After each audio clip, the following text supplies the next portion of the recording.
Alhamdulillah wassalatu wassalamu ala rasulillah amma ba'd. Assalamu alaikum wa rahmatullahi wa barakatuhu. Brothers and sisters, welcome back to Get to Know. This is your weekly podcast all about seeking knowledge, where we go through advices and tips and pointers and reminders, all pertaining to knowledge from a different angle every week. So this podcast is now available on the podcast app if you're on iPhone, and on the Stitcher app if you're on the Android, and you can also listen to it from SoundCloud. Just go to the link below, inshallah ta'ala, and you'll be able to find the link to it, inshallah ta'ala. Akhi, today, oh sorry, you want to say something? Yeah, I do. Assalamu alaikum wa rahmatullahi wa barakatuh. You always forget that. Yeah, sorry man. No, it's okay. So inshallah ta'ala, today's It's discussion. the younger brother, older brother problem, Say innit? that again? I said it's the younger brother, older brother problem. Behave yourself. Fight to No! Okay. So today's discussion, inshallah ta'ala, is going to be. That's not me mocking it. I really don't want you to I'll get me in trouble. Okay, inshallah, today's discussion is going to be around the topic of going broke when you want to seek knowledge, because the two kind of seem to be linked. You want to seek knowledge, you go broke. Yeah. So, what's up with that? Are the two connected, or does it just happen to be, It's weird. It's sometimes. Yeah, it's really strange matter, because even me, for example, when I started seeking knowledge, and I thought to myself, okay, it's a piece in the cake. It's just go to a class, take notes, learn about Quran, Sunnah, go back home, memorize it, come back the next day knowing the stuff, and just keep moving. And, No. Have a job at the same time. No, damn, why? But subhanallah, the way, wallahi, it's weird. The way knowledge works is that you have to give it everything. You can't focus on anything else. So one of the biggest problems that I faced was when I wanted to seek knowledge, I needed to have money at the same time. Money to go to classes, money to go to the masjid to attend the rules there, money to travel abroad if I need to, money to buy books. All of this was required from me. And books are very expensive Books are extremely expensive, especially in the UK. because they've been imported internationally. Yeah. And so in that process, my mind was just in such confusion. I'm like, what do I do? I need to buy this book, but I don't have money. Like, what do you do? And subhanAllah, this is something that you find the Salaf have spoken about over and over again. This issue of when a person takes the path of seeking knowledge, be prepared for poverty. Be prepared and give yourself that beautiful glad tidings that you're going to go broke. Because that's exactly what happened when a man came to Imam al-Shafi'i rahimahullah, and he said to him, "Ya Imam al-Shafi'i," he said, "teach me hadith." So when he said that, Imam Shafi'i looked at him and he said, "You want to study hadith, huh?" He said, "Okay, you serious? Okay. If that's the case, then let me give you glad tidings of poverty." So I remember that Ustad said that statement to me. Yeah. Ustad Abdurrahman was our teacher. We were in the Baraka bookstore in Leighton. This is probably the second or third trip we had to the bookstore where we were like starting to build our own library. And I remember I picked up some books and I was looking at the others and I was like, maybe I don't need this right now. And I was trying to calculate how much it costs, and I was, I had some stuff, money, and I wanted to use the money for other things. And I was trying to work out how much money should I spend on this particular purchase right here. Ustad was like telling me, you have to get this book. And I looked at him, I was like, Ustad, I don't have enough money for that. I've got money, but I need to spend it on other things. He looked at me and he smiled and he said, you wanted to seek knowledge, right? He said, I give you the glad tidings of poverty. When he said that, I was like, okay. He got me up, excited me. And I went and I bought the book, and then I became poor. I became broke. But the point here is that, I don't want to belittle the importance of seeking rizq and having a living. No doubt. All the ulama would do that. For example, Imam Al-Albani, rahimahullah ta'ala, he was a watchmaker. He was a watchsmith, right? And every morning... So you call it watchsmith? I think you do call it watchsmith, right? In Urdu, you say garivala. So I think it is a watchsmith, right? I don't know. I thought it was a watch maker. Oh, okay. He was a watchmaker, watch fixer. So yeah, he used to fix watches. I don't think he made them. So every morning he would open up his shop, and because he was so good, and this is one of the amazing things. Like to be a scholar of hadith, and to pay attention to the small intricacies within the hadith, pay attention to small details. When you're looking at the chain of narration and you're looking at the matan and you're trying to work out, what went wrong, and you have to have a very detailed eye. So it's interesting that his like dunya work reflected that as always. Looking at the watch with fixing little things, and then he would basically work for a few hours and he'd close the shop, and then he would take whatever money he had for that day, and he would basically go spend it on his basic essentials and his necessities, and spend the rest of the day doing what he loved most, which was studying, teaching, authoring, hadith, researching hadith. So we're not saying one shouldn't seek a means to this, but what we're trying to say is that you need to have your priorities right, and that's for a number of reasons. Primarily, more than anything else, is that look, when you look at knowledge and when you look at money, if you don't really appreciate what knowledge is, then you will give value to money before the knowledge. So for example, you won't take certain days off because you're like, I need to get this money. You'll spend extra time, you're doing overtime, to get that bonus, to get that overtime money, because that's more important to you. But if you're a person who's, for you, it's like, I'm just trying to get money because I know I need to, I got certain basics I need to fulfill. Okay, from those basics are the money that I need to spend towards my knowledge, seeking knowledge. If I'm going to go abroad, paying for my studies, or whatever else have you, right?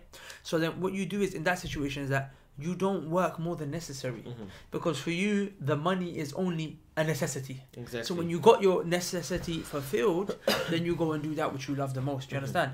It's like Imam Ibn al-Qayyim rahimahullah said, he gave so many examples of why knowledge is greater than money. One of those things he said was that knowledge will go into your grave with you, but money won't go into your grave with you, right? He said the knowledge, it takes care of you. The knowledge takes care of you. It prevents you from doing sins. It prevents you from messing up. But money, you take care of it. He said, money is hard to carry around. Knowledge is easy, just in your heart. It just stays there. And he gave a whole list of reasons why knowledge is greater in value than money. But when a person gets that, for him it's like every minute he can get, he'll take a time off work. He'll take time off work, to the point where he will start taking time off his sleep. He will stop taking time off his other recreational activities, because the thing that he loves the most is the ilm, is the knowledge. And this comes back to the issue of at-tawheed. The same way when you have to have tawheed when it comes to worshipping Allah, you have to have tawheed when it comes to seeking knowledge. The same way Allah Azza wa Jal, He doesn't accept any shirk, where you cannot worship anyone with Him. Knowledge doesn't accept shirk. Shirk means to share.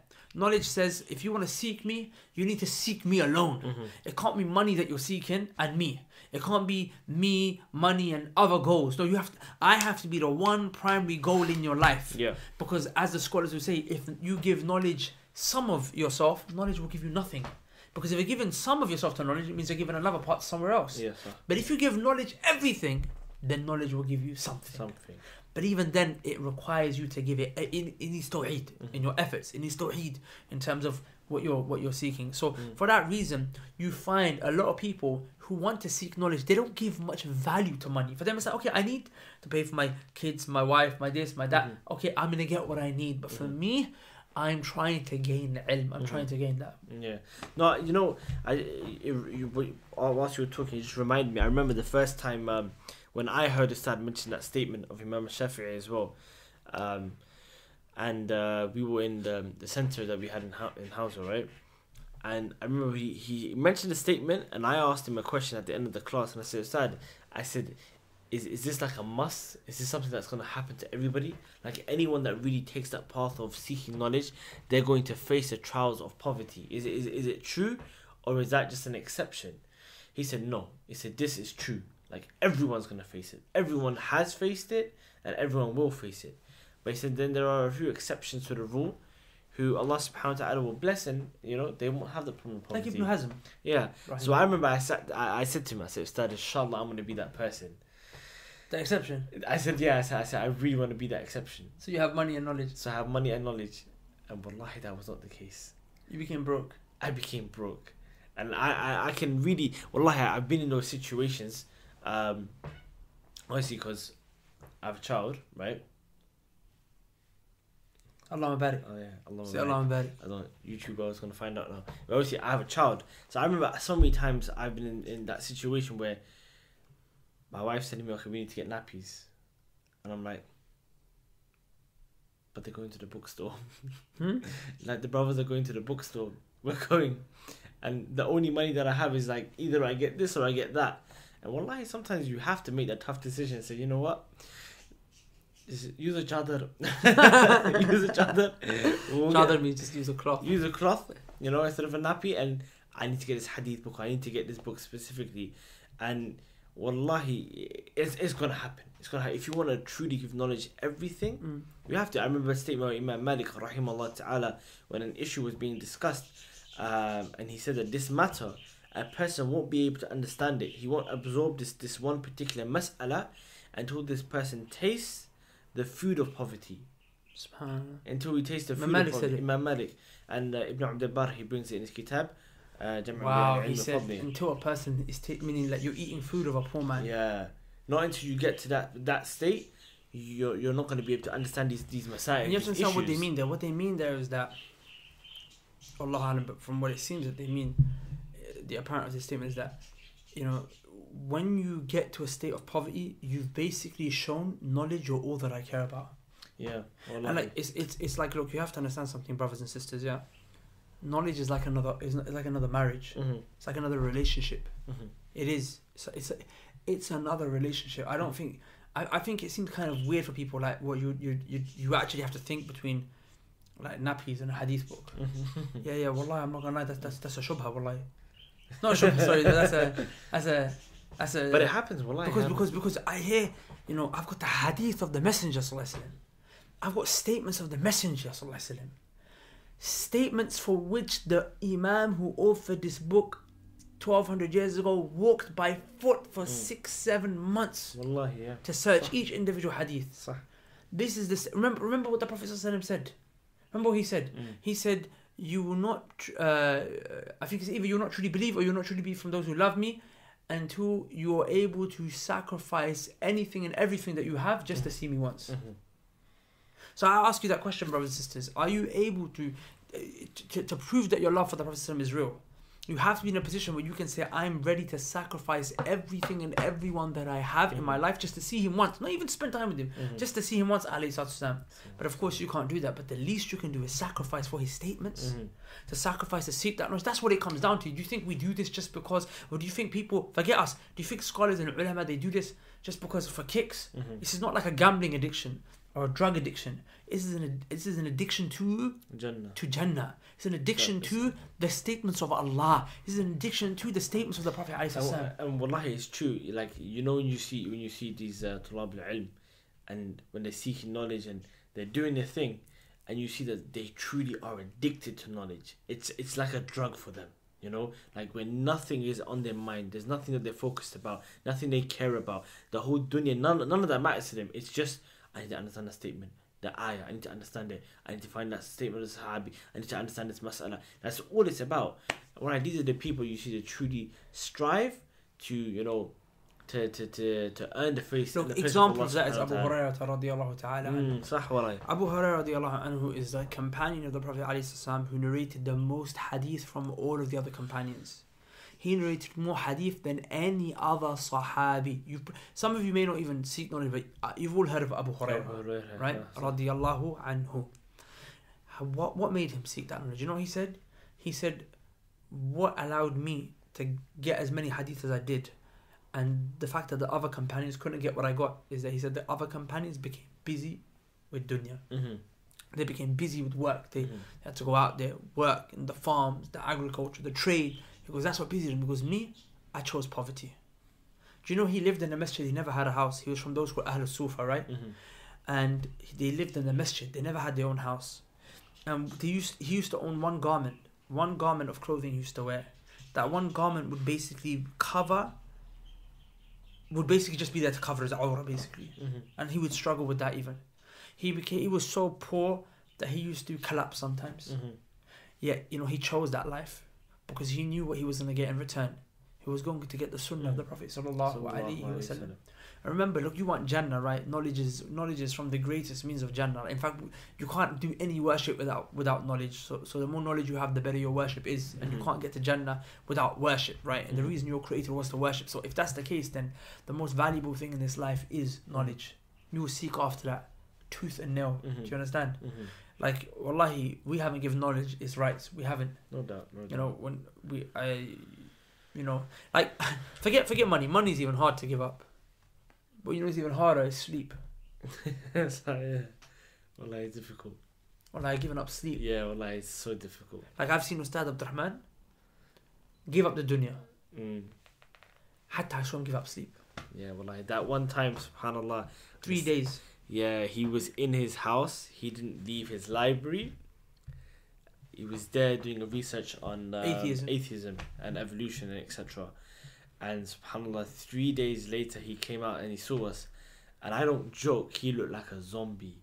Like, he looked completely like drained and, you know, lifeless. And I was like, what happened to you? He's like, I haven't slept for 3 days. I've been researching this one issue. I said, have you eaten? He said, just fizzy drinks and Haribo. Hello Haribo. Haribo. And just Doritos, you know. Barbecue ones. The barbecue ones. Chili with barbecue. Barbecue ones and chili.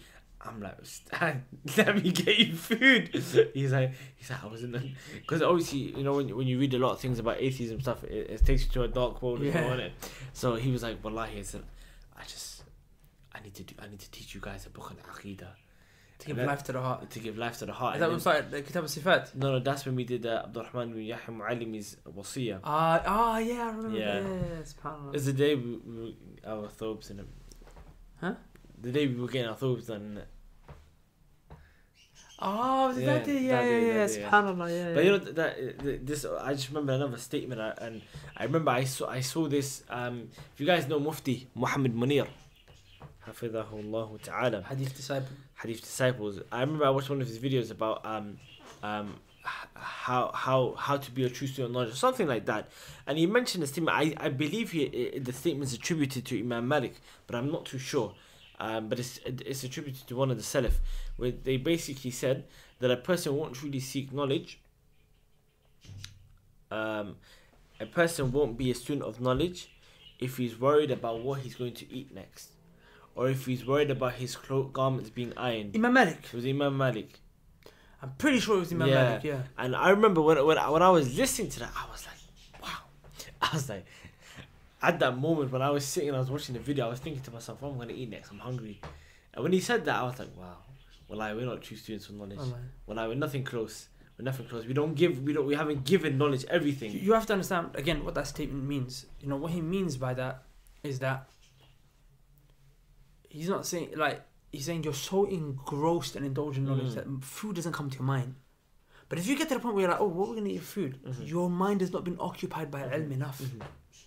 You have knowledge has to overcome you. Knowledge has to become like the blood flowing through your veins, like the meat and the flesh that's wrapped around your bones. That has to be knowledge. Until that happens, you're not gonna get it. Like even me, like I'm not saying this to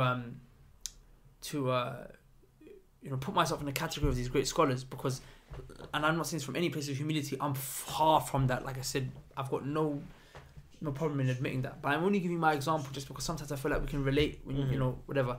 But me, I was a person, and if you guys saw my previous videos, I was, a couple of years ago, like 3, 4, 5 years ago, I was very concerned about my image and the way that I look, and everything has to be crisp, my clothes has to be ironed, fresh garms, designer garms. But since we started spending time with Ustad Abdurrahman, it went down the window. And recently, I think the last... If you guys see him in morning classes, where he looks like... And I'm the guy where I don't care in the morning. I'll get up, I will look sharp. I'm not gonna lie.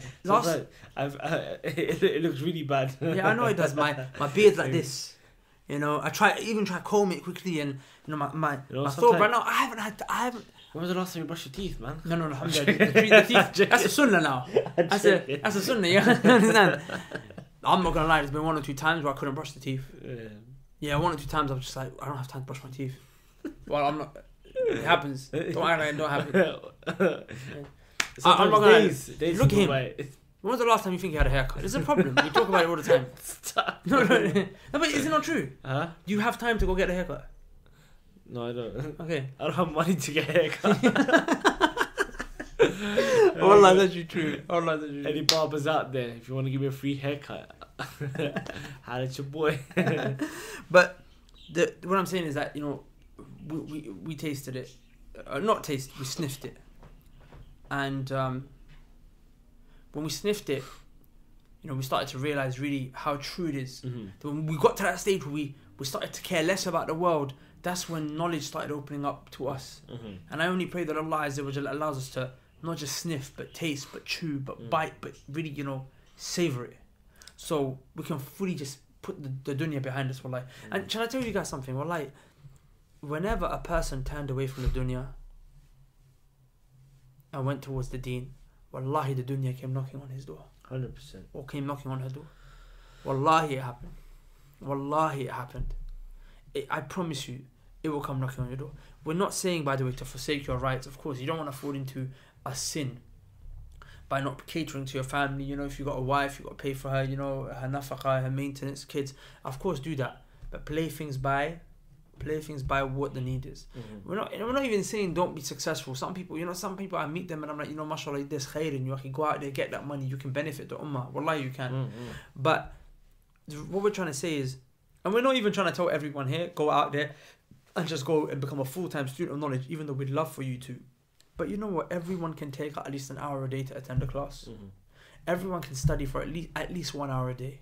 Everyone can, or you can regularly come to at least one class a week. Or you can just sign up to an online Islamic Studies Institute where you can at least study like 1 or 2 videos a week. Mm-hmm. Everyone can do that. Everyone can do that. Remember, consistency is a key. As we said in one of the previous episodes, in al-jibala min al-hasad, that the mountain, no matter how big and great it is, but ultimately it was formed by pebbles. It was tiny pebbles that came together and they formed it. So just take a pebble a week, or take a pebble a day. I'm to take a pebble a day, you know. But just understand that sacrifice has to be made. Mm-hmm. Of course, you know, the more sacrifice you make, like abandon the dunya in totality, that's when you're gonna become a scholar. Mm-hmm. Abandon it, you know, to some extent. Whatever extent you abandon is how much knowledge you'll acquire. Mm-hmm. So if you're looking at yourself right now and you're like, I'm stuck, I'm not acquiring knowledge, and what you need to do is you need to drop some things. And you might be like, but I've got so much going on. But really, what you need to maybe do is reevaluate your priorities and ask yourself, really, do I need to be doing all these things? Because if not, let me drop some things and let me make some room for knowledge. I mean, a person who's got 24 hours a day, 7 days a week, telling me you can't make time for 1 hour class a week, you're lying. You're lying to yourself. Cut down your sleep, innit? Even if you didn't have I'm to not cut gonna lie, down like I sleep. said to you, you can maybe cut down on money. Cut down on sleep is a different thing. It's a video. It's a A video. separate video. We'll teach you how to cut down your sleep. Inshallah, like cutting down on sleep is a different video. Yeah, I actually think that's harder than I think money you can let go. Sleep, well, هذا شيء آخر. How do you cut down on food? Sleep. I think there needs to be a video on sleep and food. Yeah. Especially because we know that Allah created the night for sleeping, right? Yeah. So does it seems like there might be a contradiction in terms of... No, it's not contradiction. Yeah. I'm just leaving that shubha, and then we'll explain in another video. Whoa. It's probably going to come months later, this video, because we've got a list. Whoa. Yeah. Still not going to explain it. We're not going to explain. Don't worry, there's... Well, if you don't know, get to know. You can reconcile. The point is you sleep at night, just don't sleep 7-8 hours. So scholars on average sleep 4 hours. On average, every scholar will sleep no more than 4 hours. Ustad Abdul Rahman sleeps 4 hours. We in scholars, we've been there. 4 hours is hard. Yeah, well, that is hard. Anyways, guys, inshallah ta'ala, we'll end it there. What I would like to do is I always like to, not leave you guys, passionate and motivated, but not give you an actual method and way of studying. If you guys, find it hard, difficult, you want to start off slow somewhere, then start off online. We have an online Islamic Studies Institute called the Knowledge College. I think it'll be really good if you guys signed up, inshallah ta'ala, you registered and you guys start studying. There's like 2 videos that come out a week. There's already so many that are already in advance. You guys can catch up on, inshallah ta'ala. Just do a little bits a week. 1 video a week, 1 video a day if you got more time. Just set yourself a plan and, consistently go through all the different subjects, working your way up to the top, inshallah ta'ala. So just go to the link below and sign up. If you guys are local, you're in West London, then please make your way to Darus Salam Masjid. We have a class every single day. We've got a class every day in the morning at 7:30 a.m. except for Friday. That's the only morning we don't have a class. And Friday night and Saturday night we have tafsir and seerah, Quranic studies and the life of the Prophet ﷺ studies. So I think that'll be great for all of you guys to attend, inshallah ta'ala. With that said, got to love you and leave you. Don't forget, you can check out the podcast from the links below on Stitcher or the podcast app, depending on if you're on Android or iPhone. You can also, inshallah ta'ala, sign up to Knowledge College from the link below. Assalamu alaikum. If you don't know, get to know. Assalamu alaikum wa rahmatullahi wa barakatuh.